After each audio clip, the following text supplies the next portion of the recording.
In this video, I'm going to be introducing you to our third unit, which will look at social satire as one of the many ways in which storytelling can be used to persuade or change people's opinions. In Unit 1, we explored how storytelling can shape our childhood understanding of the world, and that it continues to affect us into our adult lives.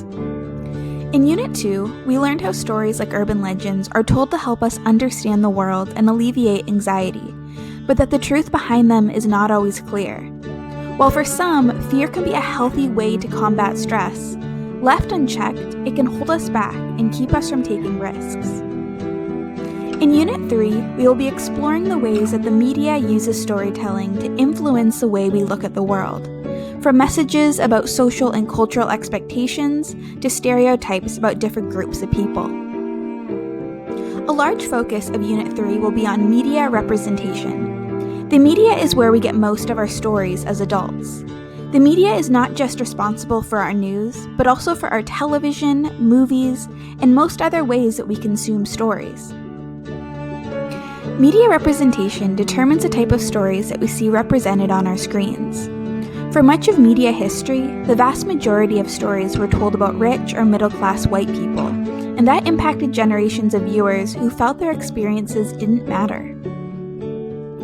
Although things have gotten better in the past decade, for many large subsets of the population, like women of color, people living below the poverty line, or people living with disabilities, media representation in these stories can be limited at best and damaging at worst. That's not to say that it's all bad. There are many who are directly fighting back against these inaccurate representations, making films with diverse and complex characters that explore real social issues. There are many more who are turning to humor to combat the stereotypes and unfair ideas perpetuated by many mainstream media companies. This type of questioning and attacking humor often falls into the category of satire. So what is satire? Satire is sarcasm, irony, or wit used to ridicule or mock. Satire is a fairly common tool in political discourse, but it is also used to challenge cultural and social issues and bring to light truths that may otherwise be underrepresented.